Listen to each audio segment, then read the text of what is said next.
Assalamualaikum warahmatullahi wabarakatuh. Selamat siang. Kita ketemu lagi dalam kesempatan kali ini. Ibu ucapkan kepada rekan mahasiswa Stikom PGRI Banyuwangi yang berbahagia, yang berada di rumah maupun di tempat kerja. Pada kali ini kita bisa berjumpa lagi dengan mata kuliah etika profesi dengan subpokok bahasan yaitu meningkatkan profesionalisme di bidang teknologi informasi.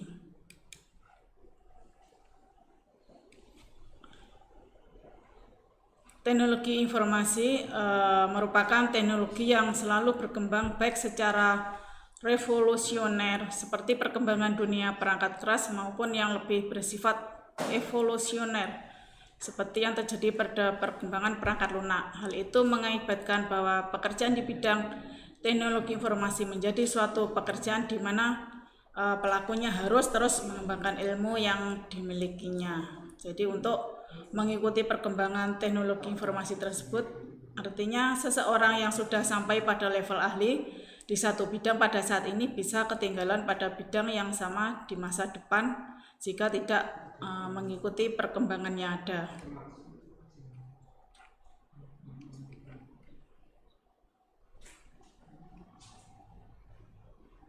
Selanjutnya itu peningkatan profesionalisme dalam menjalankan profesinya. Seseorang yang bekerja dalam bidang teknologi informasi ini harus memiliki beberapa persyaratan profesionalisme. Contohnya seperti dasar ilmu yang kuat dalam bidangnya sebagai bagian dari masyarakat teknologi dan masyarakat ilmu pengetahuan di abad 21. Berikutnya itu penguasaan kiat-kiat profesi yang dilakukan berdasarkan riset dan praktis, bukan hanya merupakan teori atau konsep-konsep belaka. Yang ketiga, pengembangan kemampuan profesional yang berkesinambungan. Jadi profesi di bidang teknologi informasi merupakan profesi yang berkembang terus-menerus dan berkesinambungan sehingga para pemain di dalamnya harus proaktif dan tidak boleh pasif dalam menyikapi perkembangan tersebut. Dengan adanya persyaratan profesionalisme tersebut, perlu adanya paradigma baru untuk melahirkan tenaga-tenaga profesional yang memiliki kepribadian yang matang dan berkembang, atau juga penguasaan ilmu yang kuat, keterampilan untuk membangkitkan minat peserta didik kepada sains dan teknologi dan pengembangan profesi secara berkesinambungan. Jadi ketiga aspek tersebut merupakan suatu kesatuan utuh yang tidak bisa dipisahkan, ditambah dengan usaha lain yang ikut mempengaruhi perkembangan profesi yang profesional. Di sini ada beberapa hal yang dapat dikategorikan sebagai penyebab rendahnya profesionalisme pekerja di bidang teknologi informasi, antara lain yaitu masih banyak pekerja di bidang teknologi informasi yang tidak menekuni profesinya secara total atau hanya sekedar sambilan aja. Selanjutnya itu belum adanya konsep yang jelas dan terdefinisi tentang norma dan etika profesi pekerja di bidang teknologi informasi. Juga masih belum ada organisasi profesional yang menangani para profesional di bidang teknologi informasi. Jadi profesionalisme harus dipandang sebagai proses yang terus-menerus dalam proses ini. Misalkan pendidikan prajabatan, pendidikan dalam jabatan termasuk penataran, pembinaan dari organisasi profesi dan tempat kerja, dan juga penghargaan masyarakat terhadap profesi itu sendiri. Penegakan kode etik profesi, sertifikasi, peningkatan kualitas pekerja, dan juga imbalan, dan lain sebagainya. Jadi secara bersama-sama itu menentukan pengembangan profesionalisme pekerja di bidang teknologi informasi. Selanjutnya itu mempersiapkan sumber daya manusia. Bidang teknologi informasi ini tergolong bidang baru dibandingkan dengan bidang-bidang pekerjaan lainnya. Hal ini menyebabkan terjadinya kelangkaan sumber daya manusia dan tenaga kerja di bidang ini. Untuk mengatasi kelangkaan tenaga kerja tersebut perlu dilakukan langkah-langkah terpadu untuk mempersiapkan sumber daya manusia di bidang tersebut sejak dini. Jadi untuk mempersiapkan sumber daya manusia di bidang teknologi informasi dapat dilakukan seperti program Sekolah 2000. Ini program yang diselenggarakan asosiasi oleh penyelenggara jasa internet di Indonesia yang dilakukan pada sekolah-sekolah. Dengan program tersebut, maka diharapkan pelajar di Indonesia sudah berkenalan dengan internet sejak dini, sehingga akan membuka akses informasi dan pengetahuan yang tidak terbatas dengan dunia luar. Yang kedua yaitu program Sekolah Menengah Kejuruan Teknologi Informasi. Jadi SMK ini merupakan sekolah yang bertujuan mencetak tenaga kerja yang siap pakai dalam kegiatan operasional.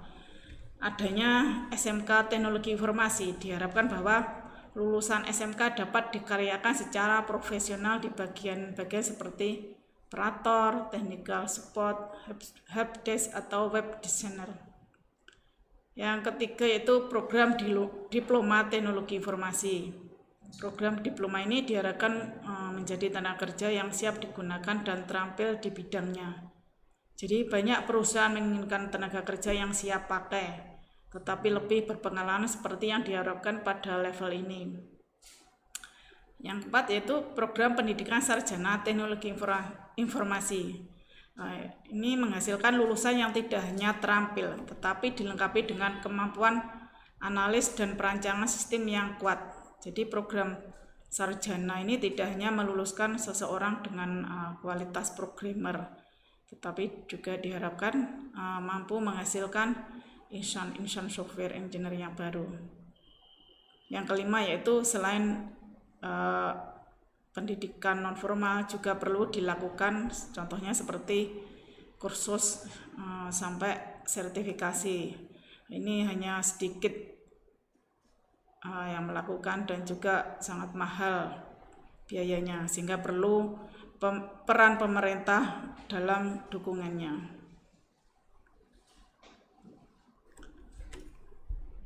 Menjadi profesional dengan sertifikasi, harus diakui bahwa profesional di bidang teknologi informasi merupakan profesi yang tergolong baru di antara profesi-profesi yang lain, misalkan seperti kedokteran, guru, dan sebagainya.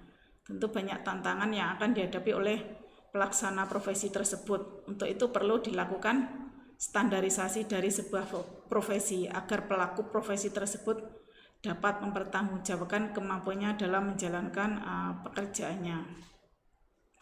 Dalam mempertanggungjawabkan kemampuan menjalankan pekerjaan di bidang teknologi informasi, perlu standarisasi dari sebuah profesi itu. Jadi di sini ada cara yang ditempuh melalui sertifikasi. Jadi sebagai sertifikasi itu sebagai lambang sebuah profesionalisme dalam bekerja. Selanjutnya itu menjadi profesional dengan sertifikasi. Jadi di sini ada alasan pentingnya sertifikasi untuk profesional di bidang teknologi informasi. Yaitu untuk menuju pada level yang diharapkan. Pekerjaan di bidang teknologi informasi membutuhkan expert atau kepakaran yang didapatkan jika pelaku profesi mampu menguasai secara mendalam yang dibutuhkan dengan sertifikasi. Karena untuk menuju sertifikasi ada proses ujian atau tes yang tidak mudah dan memenuhi standar tertentu. Selanjutnya, profesi di bidang teknologi informasi ini merupakan penjual jasa dan bisnis, di mana jasa bersifat kepercayaan. Kepercayaan makin kuat jika bukti keahlian seseorang di bidang teknologi informasi dapat ditunjukkan melalui sertifikasi yang dikeluarkan dari lembaga sertifikasi yang bertaraf internasional. Jadi sebenarnya dengan perkembangan teknologi yang begitu pesat, serta kemudian untuk mendapatkan pengetahuan lewat internet, di sini di satu sisi sangat membantu mereka yang ada di profesi-profesi ini dalam menambah kemampuan untuk bekerja dan berinovasi.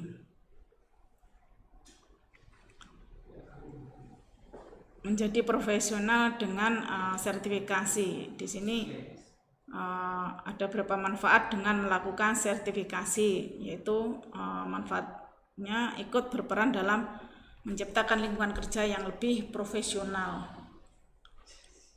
Adanya pengakuan resmi pemerintah tentang tingkat keahlian individu terhadap sebuah profesi. Juga pengakuan dari organisasi profesi yang sejenis atau disebut dengan istilah benchmarking, baik pada tingkat regional maupun internasional. Berikutnya itu membuka akses lapangan pekerjaan secara nasional atau regional atau juga internasional. Memperoleh peningkatan karir dan pendapatan sesuai perimbangan dengan pedoman skala yang diberlakukan.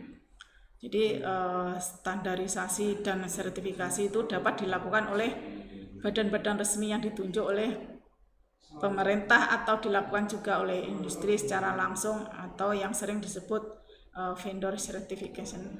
Tetapi pada kenyataannya memang industrilah yang lebih mengetahui kebutuhan tenaga kerja atau sumber daya manusia yang sesuai untuk mereka. Selanjutnya itu sertifikasi yang berorientasi pada produk. Sertifikasi internasional untuk profesi bidang teknologi informasi ini relatif pada lingkungan yang terbatas dan biasanya juga dikeluarkan berkaitan dengan produk software atau hardware dari perusahaan tertentu, seperti dari perusahaan Microsoft, dari perusahaan Oracle, atau juga Cisco atau mungkin perusahaan lain-lainnya. Pelaksanaan sertifikasi diselenggarakan oleh perusahaan tersebut atau lembaga yang ditunjuk sebagai afiliasi, tentunya dengan biaya yang cukup mahal. Jadi bagi calon tenaga IT di Indonesia ini mungkin sangat berat.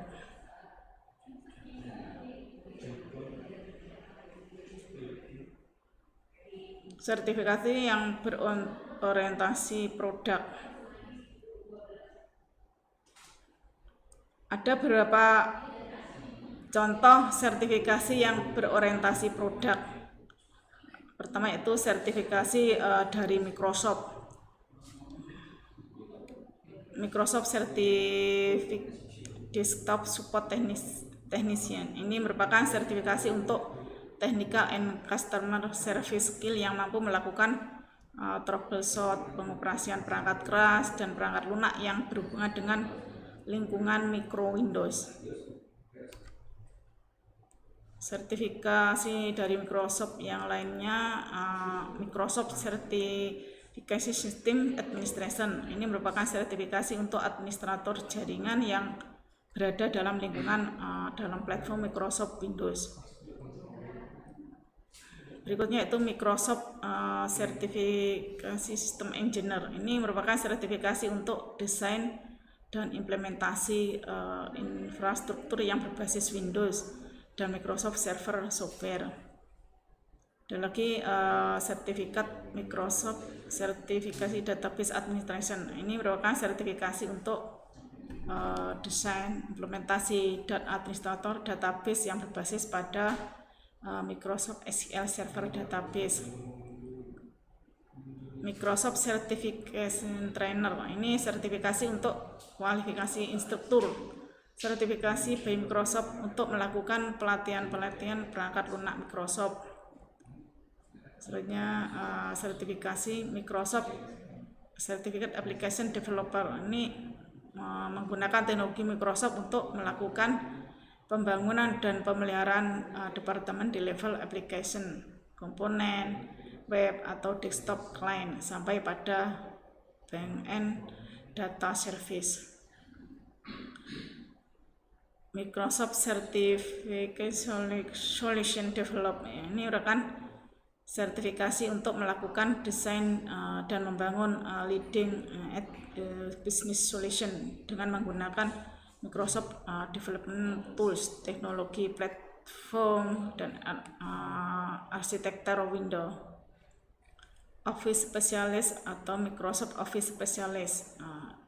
Sertifikasi ini dibutuhkan untuk menunjukkan kemampuan penggunaan Microsoft Desktop Software untuk kepentingan dalam perkantoran.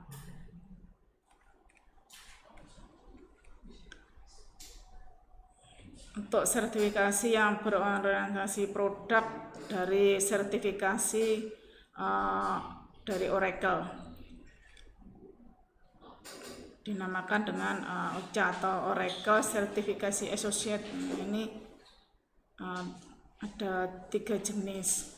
Ada lagi Oracle Certificate Profesional, ada Oracle Certificate Master. Jadi 3 level sertifikasi di atas ini menunjukkan tingkat keahlian yang dimiliki oleh pemegang sertifikasi. Sebagai contoh, untuk mendapatkan OCP, seseorang harus mampu dan menguasai konsep serta aplikasi database dengan Oracle. Berikutnya yaitu sertifikasi dari Cisco. Ini bagi pekerja teknologi informasi yang ingin meningkatkan profesionalisme di bidang jaringan komputer, dapat mengikuti sertifikasi yang diselenggarakan oleh Cisco Sistem Internasional, misalkan CCNA atau juga CCNP atau juga CCCA, yaitu Cisco Certificate Internet Network Expert. Jadi di sertifikasi Cisco ini atau sertifikasi yang di bidang jaringan komputer ini ada 3 jenis. Selanjutnya itu sertifikasi yang dikeluarkan oleh Novell. Sertifikasi dari Novell ini merupakan salah satu perusahaan yang bergerak dalam pengembangan sistem operasi jaringan yang pernah berjaya di era tahun 90-an. Jadi sekarang sistem operasi ini juga masih tetap eksis meskipun dengan pangsa pasar pengguna tertentu. Contohnya Novell Certificate Linux Professional, Novell Sertifikasi Linux Engineer, atau SUSE Sertifikasi Linux Profesional, atau juga Master Sertifikasi Novell Engineer.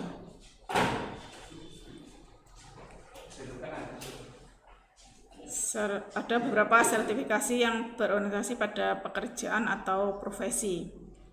Di sini termasuk Institute for Certification of Computing Professional atau Badan Sertifikasi Teknologi Informasi yang berbasis di Amerika Serikat.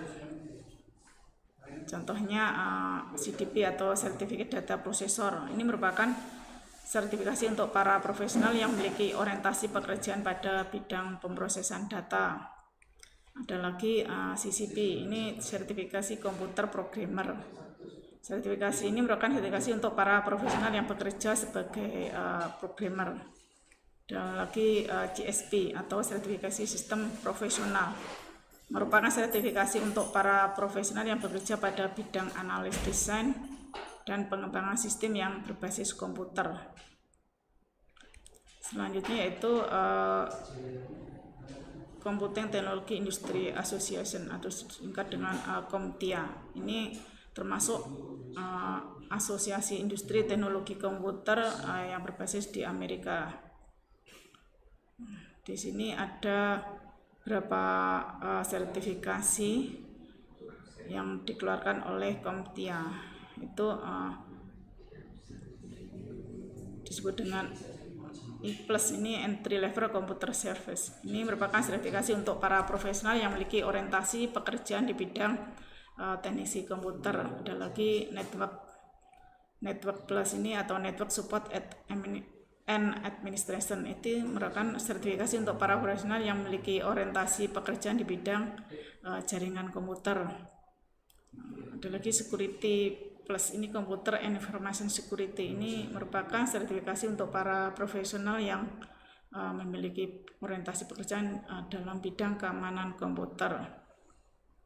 Ada lagi HTI, ini Home Technology Installation, merupakan sertifikasi untuk para profesional yang memiliki orientasi pekerjaan di bidang instalasi sampai pada pemeliharaan dan teknisi home teknologi. Ada juga IT Project, ini termasuk informasi teknologi dalam proyek manajemen. Ini merupakan sertifikasi untuk para profesional yang memiliki orientasi pekerjaan dalam manajemen proyek bidang teknologi informasi. Selanjutnya yaitu hambatan pelaksanaan di dalam mengikuti sertifikasi. Ada beberapa hambatan dalam sertifikasi. Seringkali dalam perkembangannya pelaksanaan sertifikasi menemui hambatan-hambatan. Ada beberapa alasan yang dapat menghambat keputusan pengambilan sertifikasi, antara lain biaya yang mahal. Jadi biayanya untuk mengikuti sertifikasi relatif mahal. Dengan biaya mahal kurang lebih kisarannya 150 US dollar, ini ada kemungkinan belum tentu lulus, sehingga harus mengulang. Bahkan ada peraturan jika 2 kali ujian tetap tidak lulus, maka hanya diperbolehkan ujian kembali 1 tahun berikutnya. Selain biaya yang mahal, ini ada juga kemampuan yang kurang memadai terhadap penguasaan materi, sehingga sertifikasi sebaiknya dilakukan jika memang dirasa benar-benar siap dan menguasai dengan baik bidang sertifikasi tersebut, sehingga bisa lulus dan mendapatkan nilai yang baik.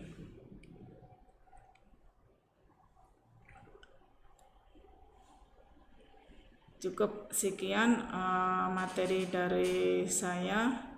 Selamat siang. Assalamualaikum warahmatullahi wabarakatuh.